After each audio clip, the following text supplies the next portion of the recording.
Here we are on the sixth day of Hanukkah, and I figured that you've had at least 5 days of Hanukkah to speak of Hanukkah, and probably a week earlier, if not before. And I gave my class to nobody, well, it's actually to one person last week about Hanukkah, and I decided what a sad thing if you have 8 days of Hanukkah, and the eighth day is on Erev Shabbat, is on Friday. And that means that no one's going to speak about Pashat Miketz. So I thought I would take the time to discuss Pashat Miketz because there is so much to discuss. And I'm going to do so, as you see, with my screen sharing that I'm talking about here, the brothers' missions to Egypt. And we don't have to go through the story of Yosef. And if we did, it would take us approximately a year of discussions to get through all of the details. But I'm going to focus in on something which I hope I'll have enough time to finish, although I have so much here to say. Hopefully I'll get the most of it finished. And what I'm going to focus in is on the two missions to Egypt. You know that the story itself is fascinated generations for so long. There are so many questions to ask, even going through the text and having learned it since the time we were very small and little. And we listen to different approaches to it, not always what the text tells us. So I like to look into the text and see what really is revealed to us about the story. The questions of, well, did the brothers really sell Yosef? There's a separate shiur, which I've given elsewhere.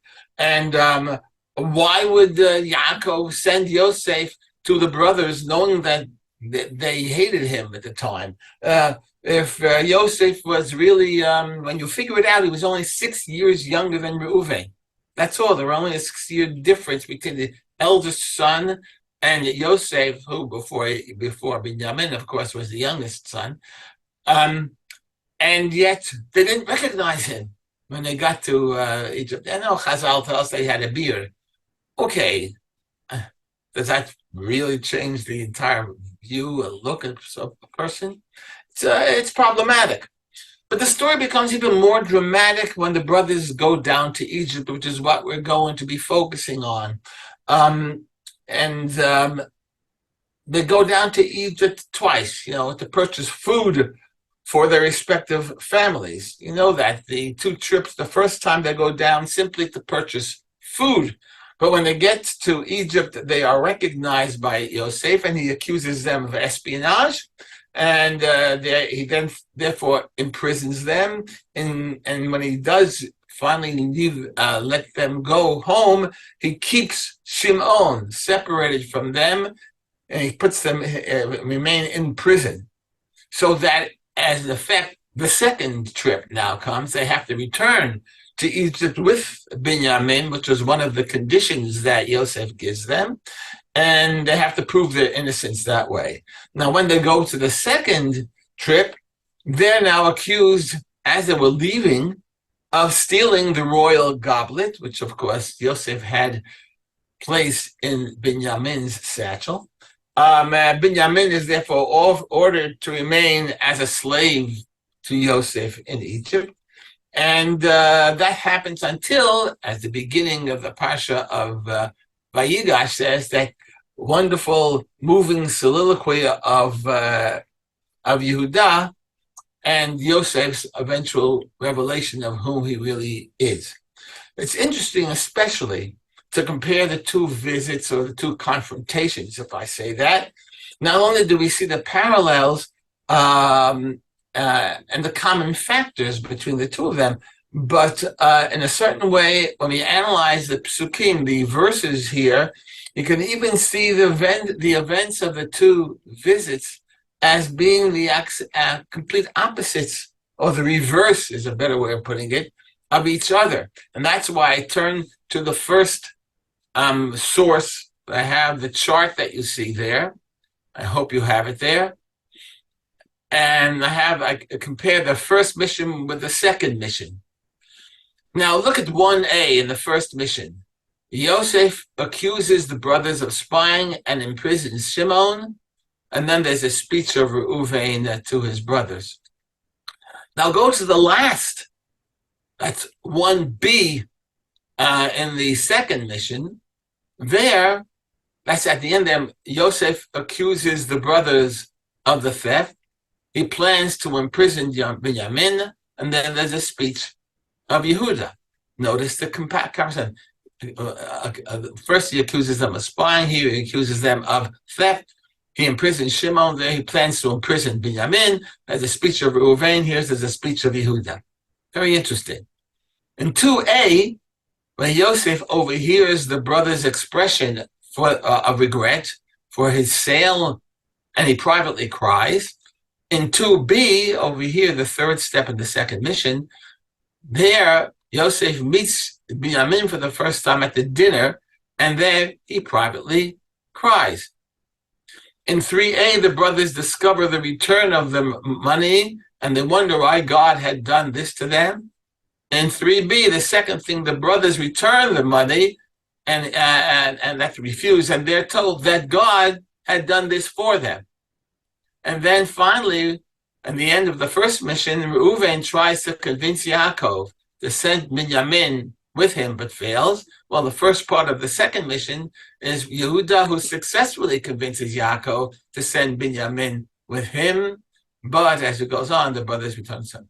Okay, so there you see very interesting, can I say comparison or contrast, but the same steps that were reversed in the first mission and the second mission. So that in itself is very interesting. Now, Rabbi Yoni Grossman of Bar Ilan and also of the Gush, he sees these two missions, or he also calls them confrontations, functioning on three levels. And this is very crucial because I think this is one of the most powerful parts of what I want to tell you and what I want to teach you when we see the story that we know so well. Actually, on the three levels of these missions, there's a family level. The brothers are forced to face their deeds and to repent, to do tshuva from the sin that they had committed specifically against the family. And by doing so, eventually they will unite the divided family. That's the family level. The second part of the function of these missions is there's one on the national level, if I can use that term, because here we see for the first time how the leadership, the future leadership of the nation passes from Reuven, who of course was turned down when he says, let me take Binyamin, to Yehuda, who of course was accepted as the leader, as the one who would bring back Binyamin safely. And it helps us understand, as we'll see in other things in these two trips, these two missions, why the Torah sees the leadership of Yehuda over that of Reuven. And then on a theological or religious level, we're going to try to understand the balance, the basic balance between the actions of man and the will of God. In other words, how responsible is man for the deeds if God intervenes with the actions? Remember, there was a comedian years ago who used to say, the devil made me do it. Don't blame me. What God said to do it. What do you want from me? I didn't sell. God wants me to sell the Joseph. That whole story of Bechira Choshi, does man really have a true free action to do what he wants if God intervenes? So I want to begin with the first level. And the first level is the personal story of the family, specifically the repair of the brothers' sin through the events that they experience in their going down to Egypt. Now, by the way, the topic is addressed very, very expansively in the parish of the Abarbanel. But either way, it's this process that they go through, which they eventually create between Yosef and themselves a rapprochement, I could call it. They experience, they bring them together, that tearful reunion that they have at the end of the story. Perhaps more crucially, what realizations, what discoveries do they make through these experiences that make them do tshuva, make them realize, we goofed, and to accept the fact that they had made the mistake, both Yosef, by the way, and the brothers.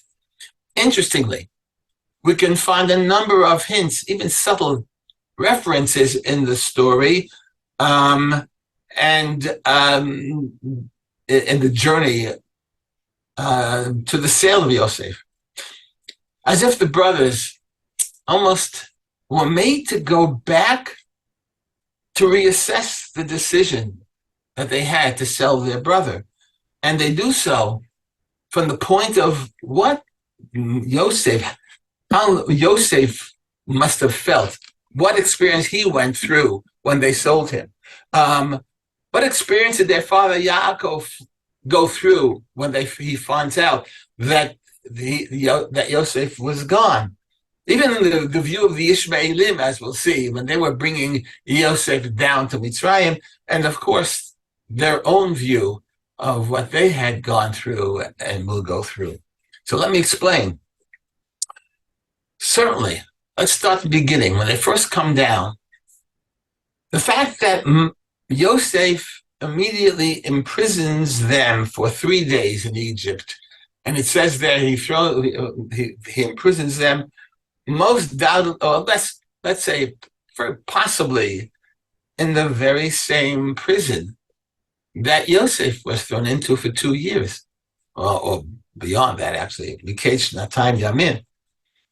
Was Yosef saying, let's see how you feel, how I felt. Was it conscious or not? But they now begin to experience some of the experiences that Yosef went through because he had been sold down to Egypt.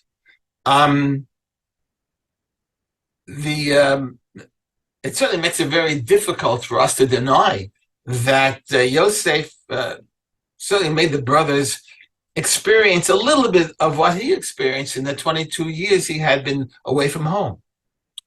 Then, of course, the brothers were also made to feel how Yaakov felt, because when they were suddenly accused of stealing the missing goblet, and then it's been told that Binyamin is going to be taken from them, the Torah, in effect, repeats how they had to think how their father must have felt when he heard that his youngest, the son of Rachel, his youngest son, the son of Rachel, would not come back, or when he heard of that Yosef's death.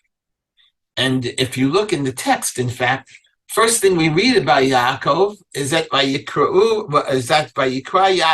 Yaakov Simlotam, that Yaakov tore his garments. First thing that these brothers do when they find out that Binyamin may be thrown in jail, when the goblet was found in his satchel, it says, Vayikra'u simlotam, they too tore their garments. They were made to experience a little of the pain that they had caused their father.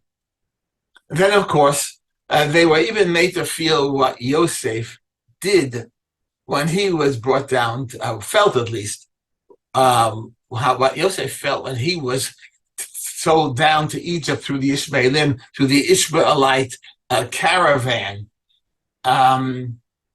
Because, and this I find it absolutely fascinating, and we'll get to it in the next source. You see, when they're sent, when Yaakov tells him to go back for the second time, he reluctantly allows Yehuda to take Binyamin with him, and he says to him, "Look, bring the viceroy of Egypt some gifts." And he says, following, as you see in the second, you see the second source. I put it both in Hebrew and English. In Cain, said, do this at least. Take some of the best fruits we have, whatever remains here, with you. Bring a gift to the man, meaning to the viceroy. A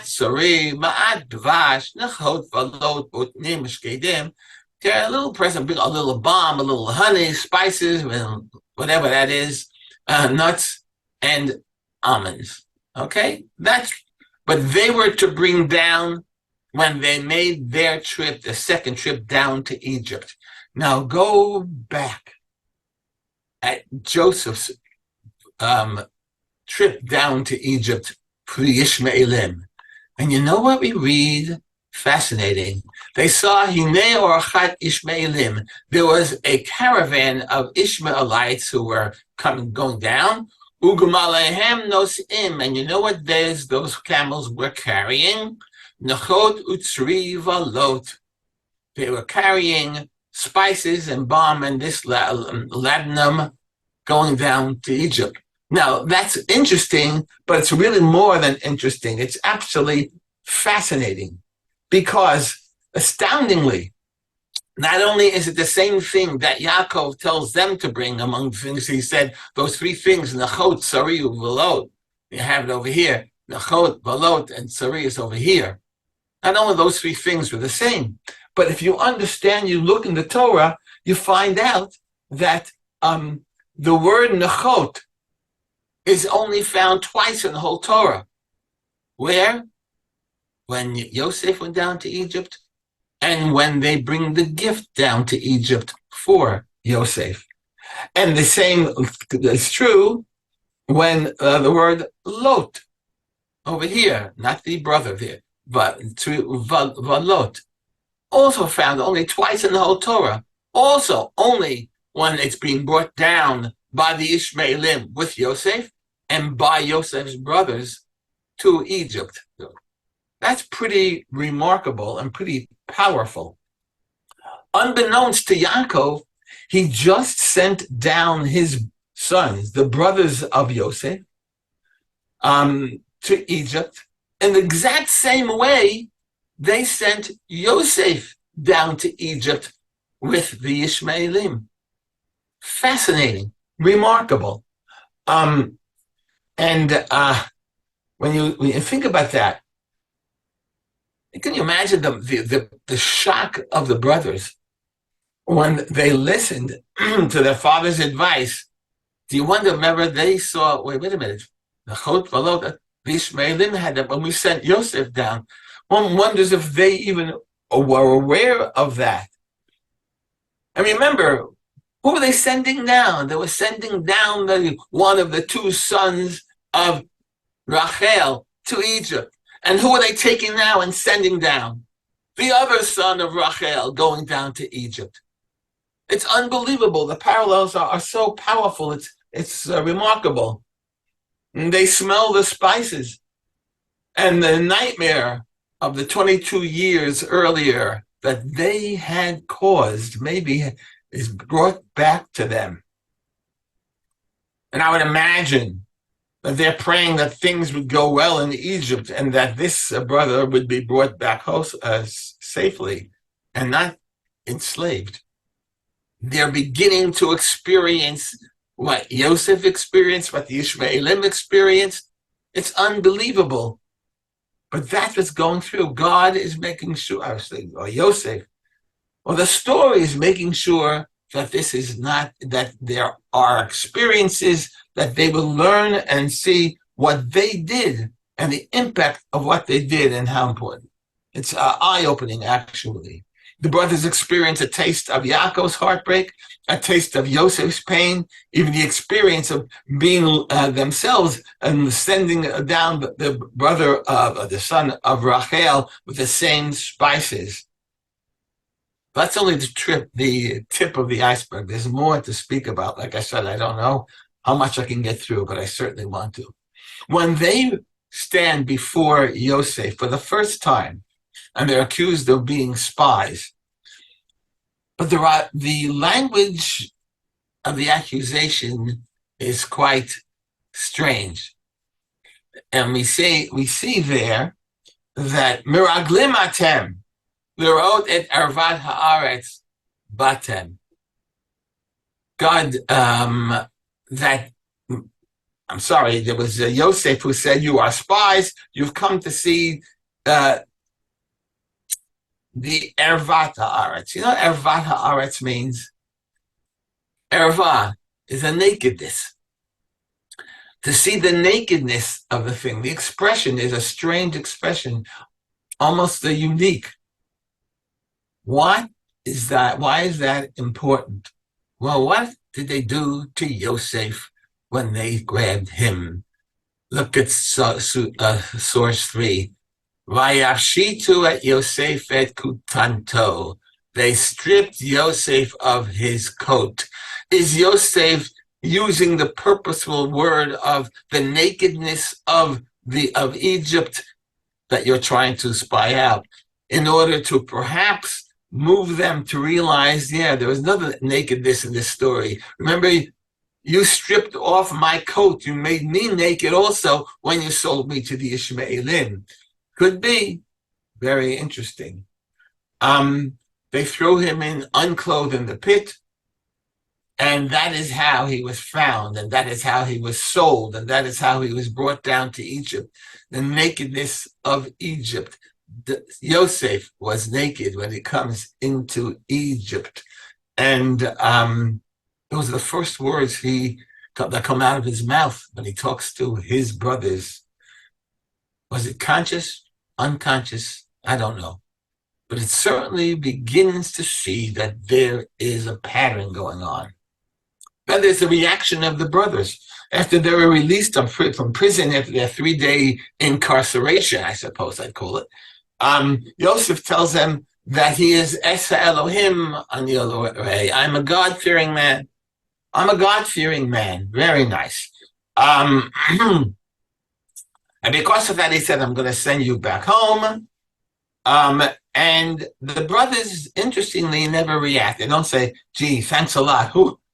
No, they don't even express any relief.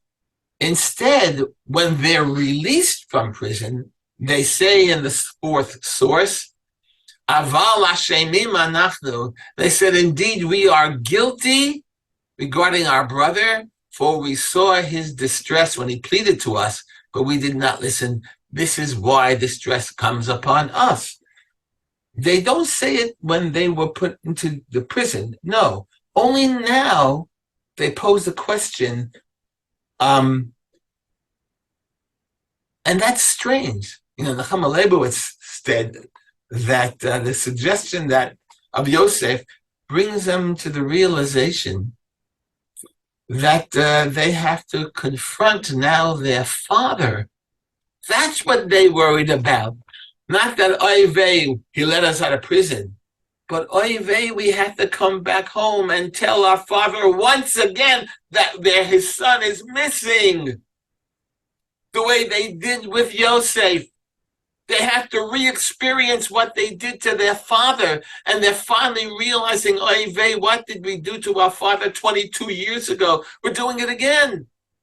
And that's what they said, Aval Hashemim anachnu. This must be a punishment. We must be guilty. We are being punished for what we did because we didn't listen to our brother and we left him in that pit.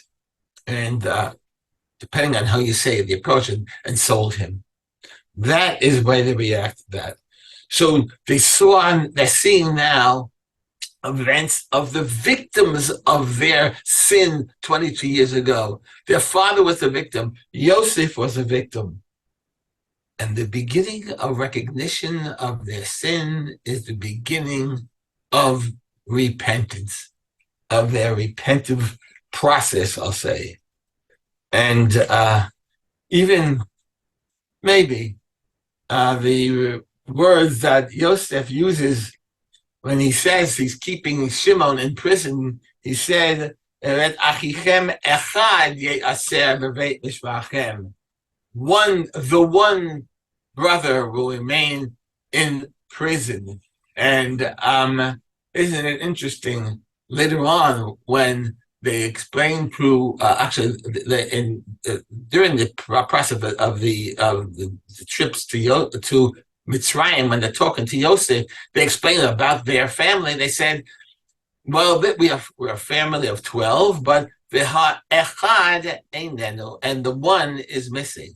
So what does Yosef do? He uses, instead of saying that Shimon I'm going to keep here, or Achichem I'm keeping in prison, he says ha'echad, the one I'm keeping in prison, using the same words they used to describe him, Yosef. Another thing. And next thing we know, they go by Yosiba at the second mission, the second time they come back. Things seem to be going well. Yosef says, "Oh, okay, don't worry, you can keep the money that you got. Come on, have a meal with me." And it says, "Vayeshavu le'achol lechem." They sent back to the meal. Remember, the major meal certainly in the ancient world, and certainly in Egypt, was the midday meal, the Tzaharayim meal. And there it says that they came and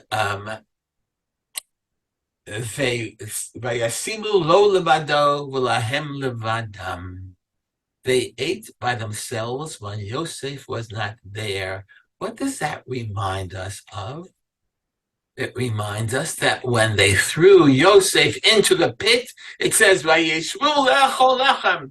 said they had a pizza, and Yosef is crying and screaming from the pit. Yosef was alone and they were alone.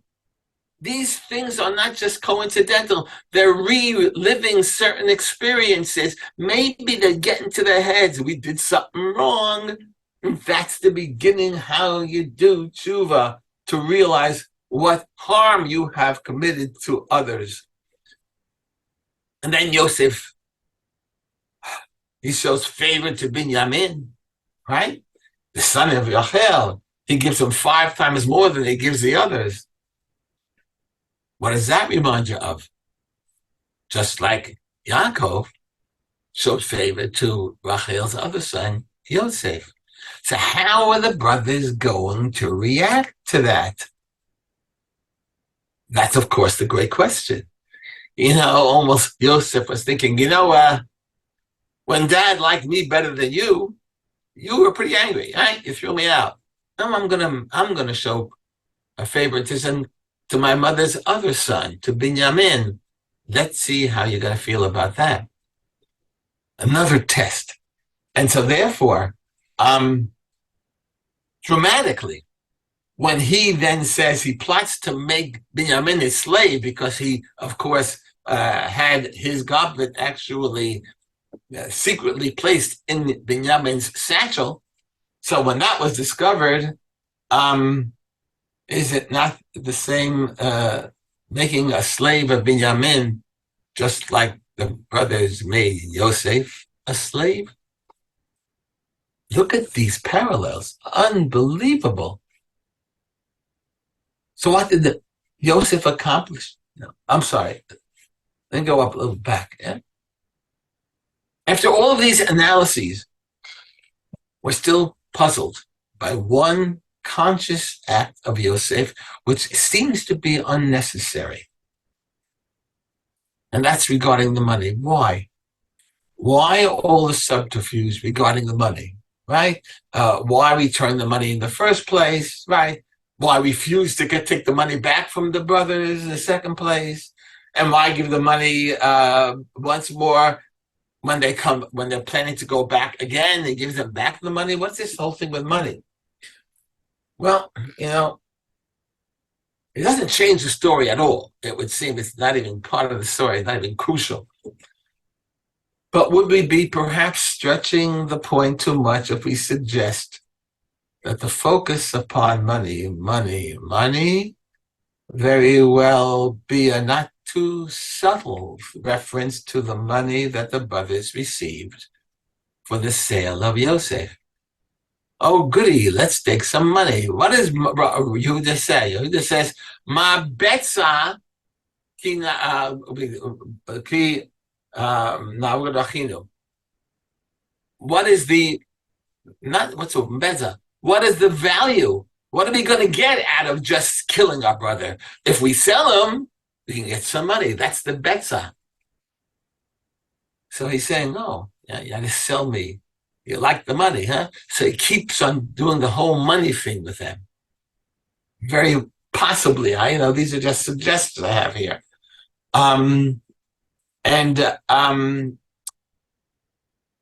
Let's see what happens, perhaps.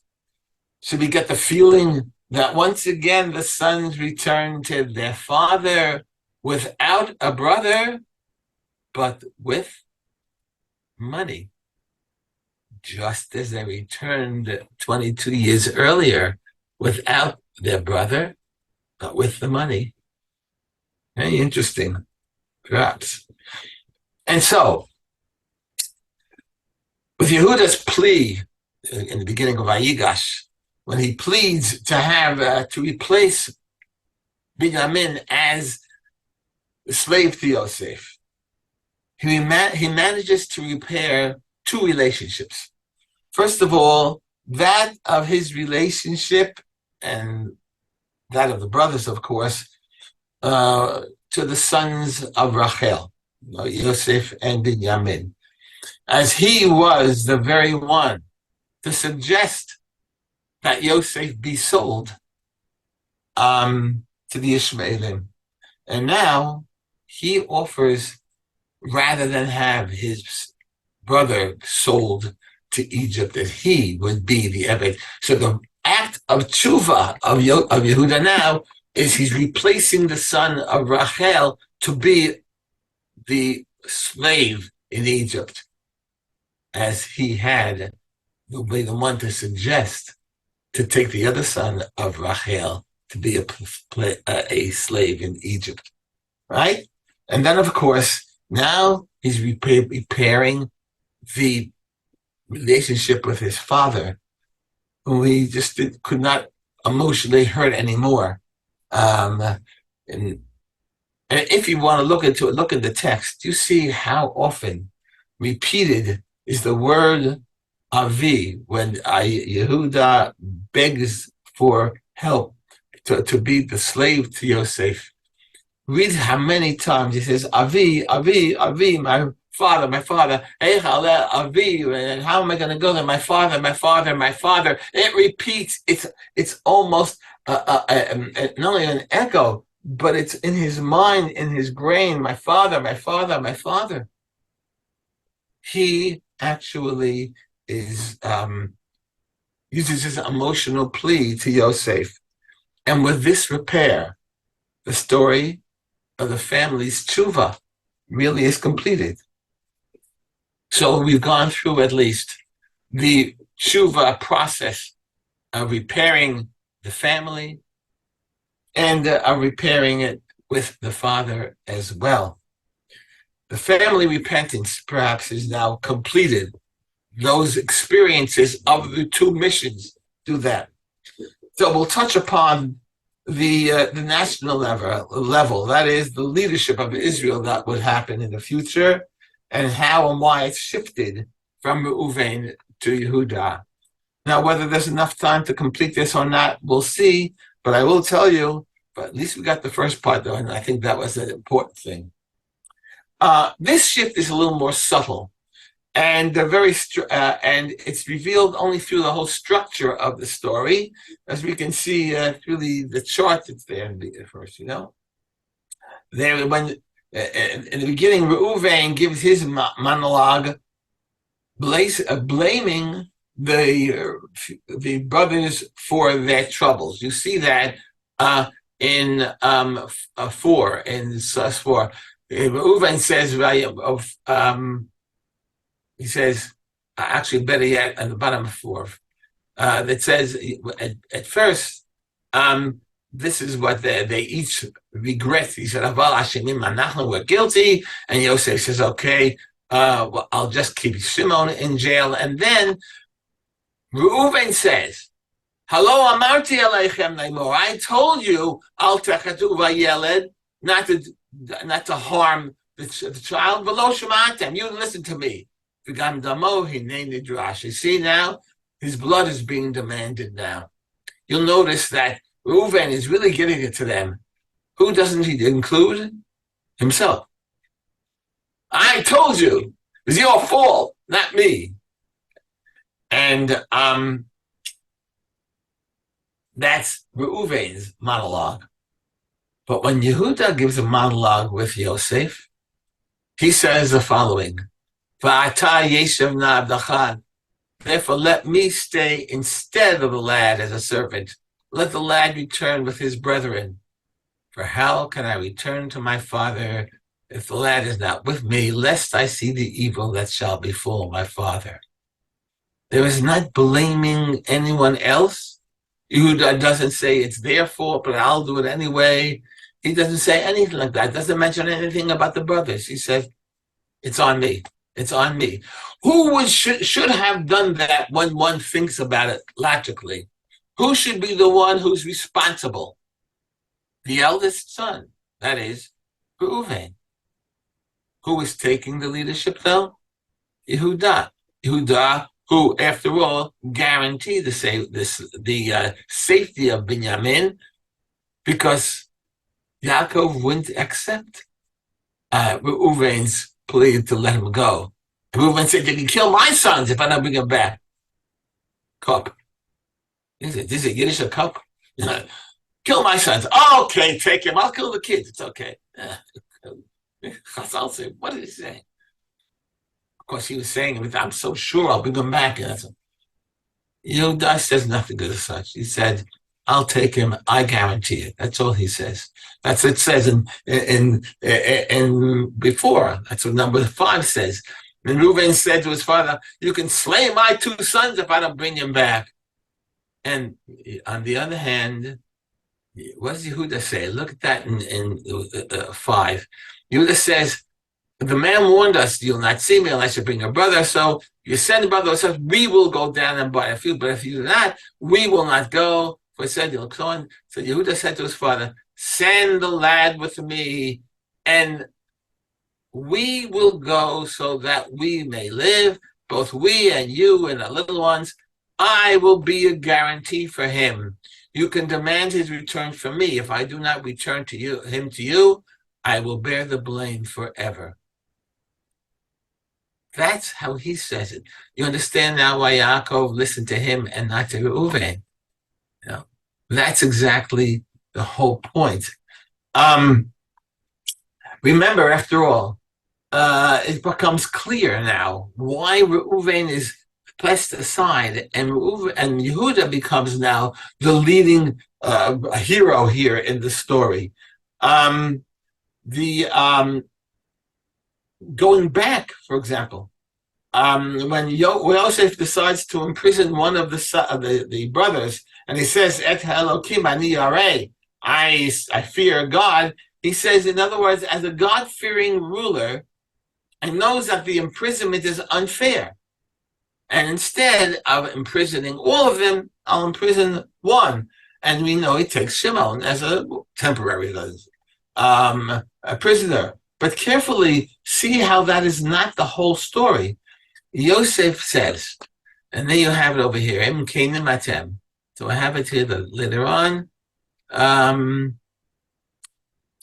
Yeah, I think I have it back here. I'm sorry, a little bit here. Look, it's on 4. I have it there. Im Kenim Atem. Look at, if you are truthful, let one of your brethren remain in prison while you go and bring corn to your families, and then bring your youngest brother to me, so that your words be proven true, and you will not die. And they did so. That's what Yosef says. Yosef does not say he's going to take Shimon away. He doesn't specify any brother. What is he waiting for? Why doesn't he say? He just says ha'achad. I want one of them. I'm thinking one of the brothers.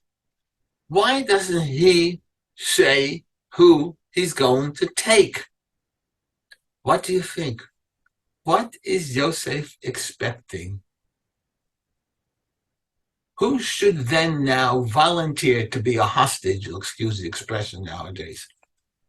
Why? He expects Reuven to stand up and say, I'm the eldest, I will be the hostage. And Reuven does not. You see, it isn't clear, it isn't obvious, but think about this. Wouldn't that have been the logical thing to happen? It doesn't. Another reason we're seeing that Reuven is not the leader here. Reuven does not take on the mantle of leadership as he should. He once again fails in that leadership test. And who eventually does? It's interesting when you go through this. When we go through the whole thing, we find out that it says that they speak to each other. They speak to each other and they say, it says there, Vayamu ish el achiv. This is when they speak to each other before they decide who's going to be taken. And they say the following: we are guilty, so on and so forth. They show remorse, and they're beginning to show the impact of what they had done. Until again, that's when Reuven, instead of coming up and saying, "Okay, I will be the hostage," instead, that's when he says, "Well, I told you shouldn't have done it. Your fault. Well, you want I should stay hostage? When you're the ones who did it, I told you not to do that." Which, of course, isn't true. He just told them not to kill them. He just told them. He told them throw them in the pit. But there again, you see the failure of Reuven to be the true leader. He doesn't offer himself to be the hostage. He doesn't offer any solution. He just blames them. Yeah. The people said, we are guilty. The brothers said, we are guilty. We heard the cry. We didn't listen. And Reuben said, yeah, you did it all. You did it all. You see the story when the pronouns are really underlined, underscored, when they're put in bold. We. He said, yeah, you. Not me. Not me. I told you not to do it. Don't look at me. You want me to go be hostage? I'm the only innocent one around here. No leadership. And interestingly, and puts like this, I think is nice.